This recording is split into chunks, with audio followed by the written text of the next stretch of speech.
Estate की dates announce हो गई हैं, नोटिफिकेशन आ गया है, फॉर्म भरने शुरू हो गए हैं और 2 दिसंबर को और 3 दिसंबर को आप लोगों का एग्ज़ाम होना है। ये जानकारियाँ आप लोगों को हैं, पर बहुत परेशान भी हैं आप में से कुछ लोग कि पाठ्यक्रम बदल गया है और अब 1 महीने में तैयारी कैसे होगी। मैं आप लोगों के लिए इस तैयारी की रणनीति को लेकर के आया हूँ। क्या बदला है कुछ या नहीं बदला है, इस पर भी विश्लेषण करेंगे। क्या पुराना पाठ्यक्रम था, क्या नया पाठ्यक्रम है, नया पेपर कैसा बनेगा, पुराना पेपर कैसे बनता था, इन सब बातों पर विचार करेंगे। सबसे पहले पाठ्यक्रम पर ही बात कर लेते हैं। टीजीटी और पीजीटी क्या दोनों की एक साथ तैयारी हो भी सकती है या केवल एक की ही तैयारी कर पाएंगे। कई सारे प्रश्न जो मुझे पूछे हैं आप लोगों ने पिछले 24 घंटे में, और धड़ाधड़ मैसेज आप लोगों के आए हैं टेलीग्राम पर भी या हमारे जो क्लासेस होती हैं उन सब में भी आप लोगों ने जो प्रश्न पूछे हैं, उन सभी प्रश्नों को ध्यान में रखते हुए मैं आप लोगों के लिए डिटेल में ये वीडियो बना रहा हूँ। क्या हमारा पाठ्यक्रम है, क्या हमारी रणनीति होनी चाहिए, उन सबको लेकर के चर्चा करते हैं। सबसे पहली बात आप लोगों को ये पता ही है कि संस्कृत जो है 150 अंकों में से 60 अंकों का काम संस्कृत का है। बाकी के जो 90 अंक हैं वो आपके अन्य 3 विषयों के हैं, वो आप लोगों को जानकारी है। लेकिन हमें मुख्य रूप से 60 अंकों की बात करनी है। 60 अंकों में से हमारे पास जो लेवल 2 और लेवल 3 दोनों का, लेवल 2 मतलब टीजीटी, लेवल 3 मतलब पीजीटी जो है, दोनों का जो पाठ्यक्रम है उसमें कुछ बहुत ज़्यादा अंतर भी नहीं है, लगभग मिलता जुलता सा पाठ्यक्रम है। थोड़ा सा कहीं कहीं स्तर बढ़ा हुआ है। पहले पाठ्यक्रम पर बात कर लेता हूँ। सबसे पहले आप लोगों को लेवल 2 और लेवल 3 दोनों में ही जो है गद्यांश से प्रश्न आएंगे, ऐसा कहा है। आप लोगों को दिख ही रहा है कि यहाँ जो आपकी पाठ्य पुस्तकें हैं एनसीईआरटी के द्वारा, रुचिरा प्रथम भाग, द्वितीय भाग, तृतीय भाग, 10वीं तक जो पढ़ाया जाता है, शेमुषी प्रथम भाग और द्वितीय भाग आपको पुस्तकें कहा गया है और लिखा गया है कि इन पाठ्य पुस्तकों में नियोजित जो पाठ्य बिंदु हैं, इन पाठ्य पुस्तकों के जो पाठ हैं उनको आधार बना करके पठित और अपठित गद्यांश पर आधारित बहुविकल्पात्मक प्रश्न पूछे जाएंगे। अब आप में से बहुत सारे लोग ये पूछ रहे हैं जी ये पढ़नी है या नहीं पढ़नी है। पहली बात तो ये देखो इनसे प्रश्न क्या पूछ रहे हैं। आप लोगों को पठित और अपठित गद्यांश दिया जाएगा, मतलब जो इन पुस्तकों से भी हो सकता है, इन पुस्तकों से बाहर का भी कोई गद्यांश होगा। गद्यांश से आधारित प्रश्नों को बहुत ज़्यादा पढ़ने की आवश्यकता नहीं होती है अगर आपने तैयारी ठीक से कर ली तो। अगर आप लोगों ने संधि पढ़ ली, आप लोगों ने समास पढ़ लिया, आप लोगों ने कारक पढ़ लिया, आप लोगों ने प्रत्यय, अव्यय, उपसर्ग, शब्दरूप, धातुरूप आप लोगों को आते हैं ठीक से, अशुद्धि आप लोगों को ठीक से करनी आती है, शुद्ध करना आता है वाक्यों को, फिर इनको पढ़ने की कोई ऐसा, पढ़ लेना ठीक है, आप लोग अपने सुविधा के अनुसार देख लीजिएगा। समय बचता है तो एक बार इन पर दृष्टिपात कर लो, और इन पर दृष्टिपात करने में ज़्यादा समय लगेगा भी नहीं। पर अगर आप लोग अपने मस्तिष्क में ये बोझ बढ़ा के रखेंगे कि जी 6 से 10 तक की किताबें भी पढ़नी पड़ेंगी जी, कैसे होगा जी। ये बड़ी समस्या मुझे जो है कल से अब तक देखने को आ रही है। हर विद्यार्थी, हर नहीं मतलब बहुत सारे विद्यार्थी यही अपने बोझ मस्तिष्क पर बना करके बैठ गए हैं कि कैसे होगा जी। तो आप लोगों के लिए एक जवाब भी है मेरे पास इस बात का लेकर के। देखो, अब हाय तौबा मचाने से तो होना जाना है नहीं कुछ। आप लोगों को 2 महीने 3 महीने पहले से भी ये पता था कि एग्ज़ाम होगा। हम आप लोगों के साथ ये चर्चा लंबे समय से कर रहे हैं कि एग्ज़ाम होगा। एचटेट को लेकर के हम पहले से भी पढ़ाते रहे हैं, क्लासेस भी चलती रही हैं। तो अब या तो आप लोग पहले से, अगर इतना अपने मस्तिष्क को जो है परेशान ही करना था तो पहले से जगना चाहिए था। लेकिन मैं आप लोगों को डिमोटिवेट नहीं करना चाहता हूँ। मैं ये कह चाहता हूँ आप लोगों को बस अपनी रणनीति में इस बात को सबसे पहले तो जो है मुस्कुराना सीखिए। अपनी रणनीति का सबसे पहला हिस्सा, इससे भी पहले ज़्यादा जरूरी ये है कि पाठ्यक्रम को सिर पर हर समय रखने की बजाय एक तरफ से पाठ्यक्रम में घुसना शुरू कीजिए। मैं एक उदाहरण देकर के आप लोगों को बताता हूँ। अगर एक व्यक्ति जो है तैराक बनना चाहता है और वो दूर खड़ा होकर के यही सोचता रहे कि पानी ठंडा है, पानी ठंडा है, कैसे उतरूं, मैं तो इसमें जो है जम जाऊंगा, ये हो जाएगा, वो हो जाएगा, इन सब झंझटों में पढ़ करके जो है वो तैयारी नहीं होगी। सबसे पहला काम, देखो मैं आप लोगों को पाठ्यक्रम बताने से पहले भी ये उदाहरण देकर के ये बता रहा हूं कि जो सबसे बड़ी समस्या है वो यही है कि आप पाठ्यक्रम रूपी बोझ को हर समय अपने सिर पर ढोने के लिए जो है वो फिर सोचते हैं कि हम तैयारी कर पाएंगे। कतई नहीं तैयारी होगी, बिल्कुल सिलेक्शन नहीं होगा किसी भी एग्जाम में, और क्वालिफाई भी नहीं होगा एग्जाम अगर हम हर समय अपने सिर पर जो है इस बोझ को लेकर के घूमते रहे। सबसे पहला काम यही कहिए, रिलैक्स होइए। अपने मन को शांत कीजिए, शांत होकर के एक तरफ से इसको पकड़ करके इस तालाब में एक तरफ से उतरना पड़ेगा। तो आप लोगों को ये पुस्तकें, मैं ये कह रहा हूं कि प्रथम भाग में भी लगा हुआ है, द्वितीय भाग में भी जो है वो लेवल 3 में भी ये लगा हुआ है। आप लोगों को 9वीं से 12वीं तक की चारों पुस्तकें दे दी हैं। पठित और अपठित गद्यांशों को लेकर के जो है, ये तो आप लोगों के 60 नंबर में से निश्चित 6 से 7 नंबर आप लोगों को फ्री के हैं। ठीक है, समय बचता है, या आप लोग अपनी दिनचर्या का हिस्सा बना लो कि भाई आपको 9वीं 10वीं 11वीं 12वीं की पुस्तक पढ़नी है, तो 4-5 पाठ पर नजर निकाल ली, रोज बैठ करके अपना आधा घंटा इन पुस्तकों को दे करके नजर निकाल लो। खरीदनी भी नहीं पुस्तक, आप लोगों को मिल जाएगी। एक रणनीति का हिस्सा अपनी ये भी रख सकते हो, आप लोग कर लो तो बहुत अच्छा है।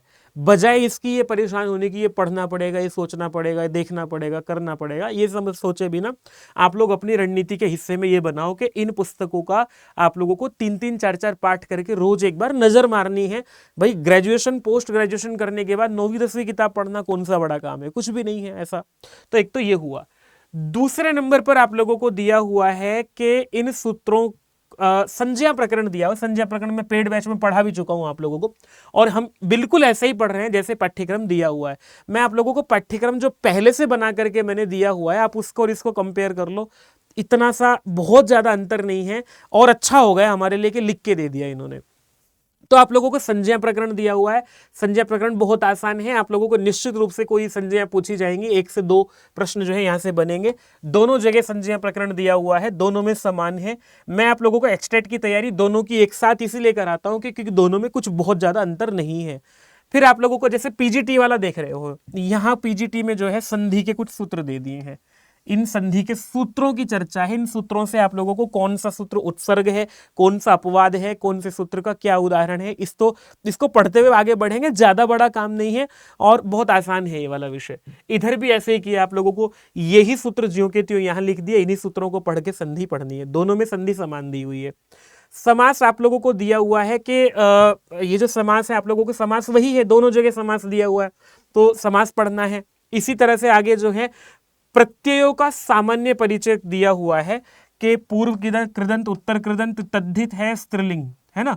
तो उत्तर कृदंत भी जो है हम प्रायः पूर्व कृदंत ही पढ़ते थे, उत्तर कृदंत कम पूछा जाता था। बस एक उत्तर कृदंत एक ऐसा विषय हुआ जो अभी जोड़ा गया है। पहले उत्तर कृदंत से प्रश्न कहीं कम पूछे गए या नहीं पूछे गए हैं, इसलिए उत्तर कृदंत हमने पहले नहीं पढ़ाया। अब उत्तर कृदंत पढ़ाएंगे, कौन सा बड़ा काम है? बड़ा काम कुछ भी नहीं है, अगर करने का मन हो तो।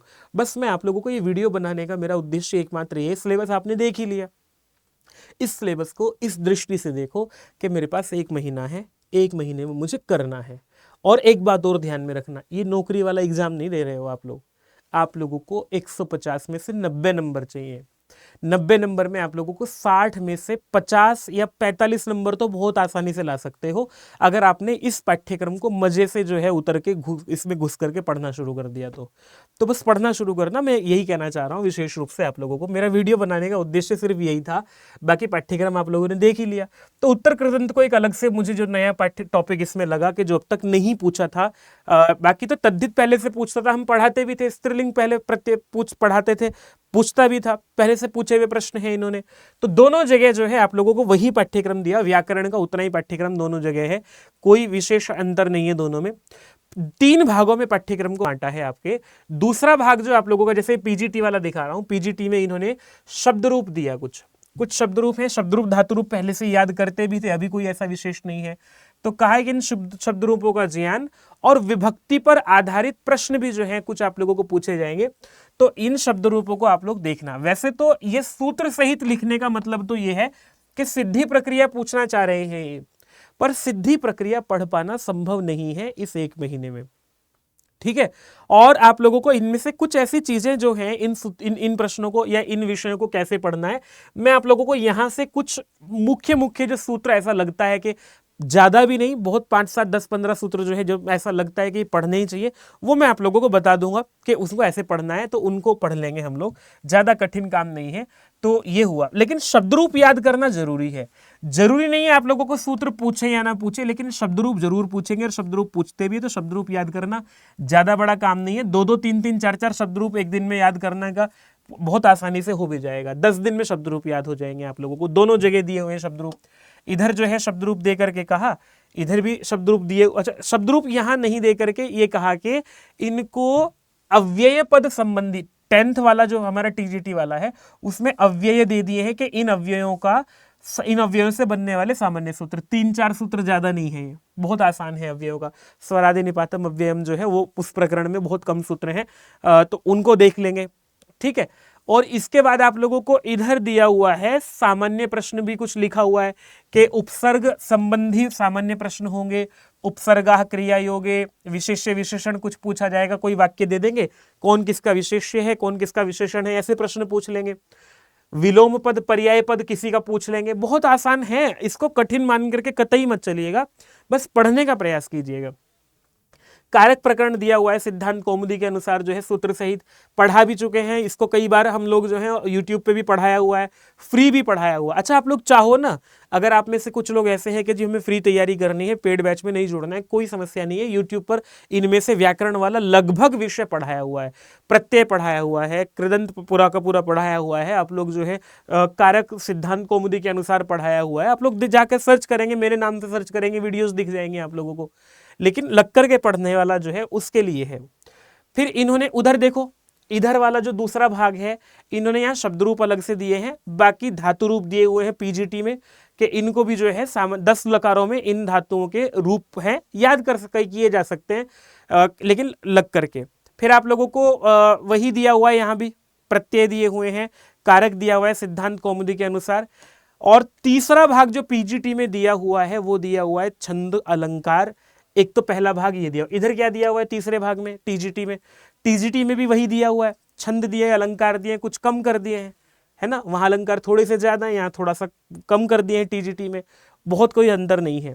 उसके बाद इन्होंने जो है तीसरे भाग में कवियों का परिचय लिखा हुआ है, इन कवियों का संस्कृत साहित्य के अनुसार जो है वो परिचय पूछा हुआ है आप लोगों को कि इन कवियों का व्यक्तित्व और कृतित्व संबंधित सामान्य प्रश्न, मतलब इनकी पुस्तकों से प्रश्न बनना जरूरी नहीं है, इनकी पुस्तकों से आप लोगों को जैसे पहले होता था कहीं से कुछ भी पूछ लेते थे, ऐसा मुझे नहीं लगता आप पूछेंगे।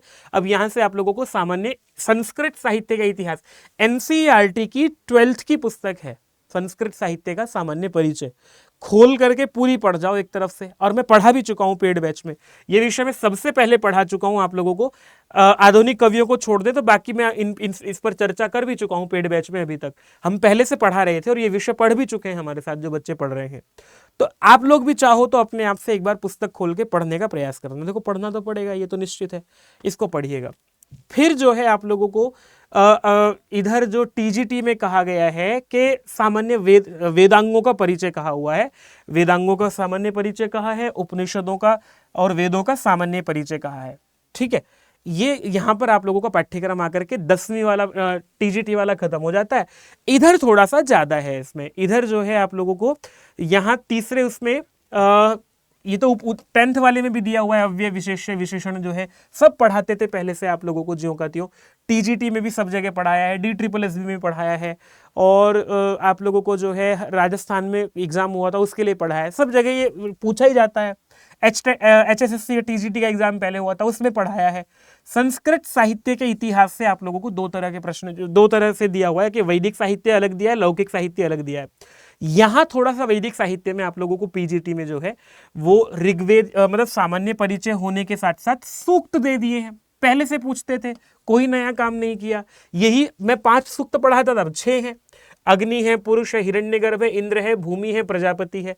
मैं भूमि सूक्त भी, प्रजापति सूक्त नहीं पढ़ाया पहले, इस बार वो भी पढ़ा देंगे, पहले 5 सूक्त पढ़ाए थे, 6ठा सूक्त भी पढ़ा देंगे, कोई मुझे तो बदलाव नहीं लग रहा है। संवाद सूक्त पहले नहीं पढ़ाए थे, अब पढ़ा देंगे आप लोगों को, शुनशेप आख्यान और संवाद सूक्त वगैरह जो है ये सब पढ़ा देंगे। तो थोड़ा सा यूजीसी नेट वाला टच देते हुए जो है आप लोगों को पीजीटी लेवल पर होता भी है। पुराणों का सामान्य परिचय दे दिया है पीजीटी में जो है अलग से, और उपनिषदों में इनका सामान्य परिचय लिखा है। सामान्य परिचय का मतलब ये है उपनिषदों से ईश, कठ, केन, बृहदारण्यक, तैत्तिरीय, मुंडक, मांडुक्य, श्वेताश्वर, इनमें क्या क्या मुख्य पंक्तियां होती हैं वो पूछी जाएंगी।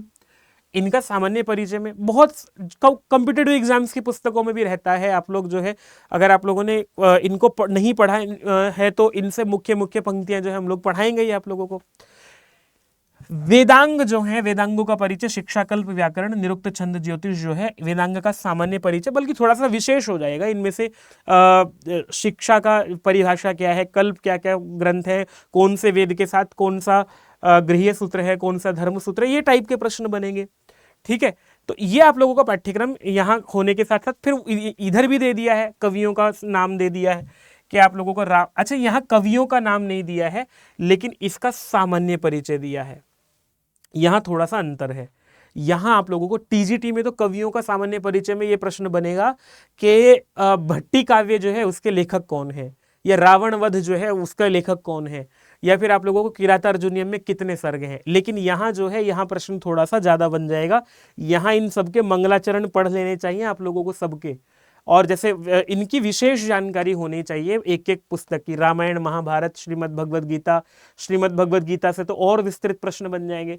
ये वाला पाठ्यक्रम जो आप लोगों का है, मैं ये कह सकता हूं कि ये थोड़ा सा क्या ठीक ठाक विस्तृत है, पर इसमें भी जो है ना, अगर आप लोग एक सटीक अप्रोच रख करके चलोगे तो इसको हम लोग कर सकते हैं। मतलब आप लोगों को जो है इतना सारा पाठ्यक्रम पढ़ना तो संभव नहीं है, और पढ़ने की जरूरत भी नहीं है। इनसे मुख्य मुख्य बातें पूछी जाएंगी, और मैं ये मान करके चल रहा हूं 60 नंबर में से अगर इससे आप लोगों को 7 या 8 प्रश्न बने भी, तो 7-8 प्रश्नों में से 6 या 5 प्रश्न हर कोई कर पाएगा जिसने इनका सामान्य परिचय भी पढ़ लिया। 1-2 प्रश्न उसके गलत हो पाएंगे, होंगे जो बहुत ज्यादा नहीं पढ़ा, लेकिन इनकी सामान्य चीजें अगर आप लोगों ने पढ़ी कि श्रीमद् भगवद गीता की दूसरा अध्याय जिसने ठीक से पढ़ लिया, प्रश्न ठीक हो जाएगा। निश्चित दूसरे अध्याय से कोई श्लोक दे के पूछ लेंगे। अभिज्ञान शाकुंतलम है, अभिज्ञान शाकुंतलम के चौथे अंक में आई हुई मुख्य सूक्तियां जो है वो पूछ लेंगे। सूक्तियों पर अप्रोच रख के जो है वो इसको करा जा सकता है। रघुवंश है, और वैसे भी इतना बड़ा विस्तृत पाठ्यक्रम है, तो सामान्य परिचय पढ़ के हाँ ये पूछ सकते हैं। बुद्ध चरितम है, तो बुद्ध चरितम में जो सर्गों के नाम है वो पूछ सकते हैं इसमें। अभिज्ञान शाकुंतलम में अंकों के नाम पूछ सकते हैं। या फिर आप लोगों को जो है हर्ष चरितम है, हर्ष चरितम में आख्यायिका है, आख्यायिका का लक्षण पूछ सकते हैं। शिवराज विजय में कितने निश्वास है, ये प्रश्न बन सकता है। स्वप्नवास वरत्तम है, इसमें तो अंकों के नाम भी नहीं है। मृच्छकटिकम के अंकों के नाम पूछ सकते हैं। कोई प्रसिद्ध सूक्ति पूछ सकते हैं। उत्तरामचरितम में तृतीय अंक का नाम क्या है, इस तरह के प्रश्न बन जाएंगे। बाकी इनको सबको पढ़ना भी संभव नहीं है, और सबकी सूक्तियां भी पढ़ना संभव नहीं है इस एक महीने में। तो आप लोगों को इनमें से मुख्य मुख्य पुस्तकों को जिनसे ज्यादा प्रश्न बनते हैं उनका जो है एक मैराथन के माध्यम से कुछ इस तरह से करा लेंगे। लेकिन आप लोगों को मेरा जो आज की इस क्लास को वीडियो को बनाने का उद्देश्य था वो ये था कि हम 2 तरह से विद्यार्थी को देखते हैं। हम भी तैयारी कराते हैं तो हमारे पास 2 तरह के विद्यार्थी आते हैं। एक वो आते हैं कि नहीं सर करना है, अगर करना है वाली अप्रोच से काम करेंगे तो निश्चित जो है हम कर पाएंगे। और अगर हमने ये किया कि सर ये तो इतना बड़ा है, ये है वो है, तो फिर हमारा काम बन नहीं पाएगा। तो आप लोग ये कीजिएगा।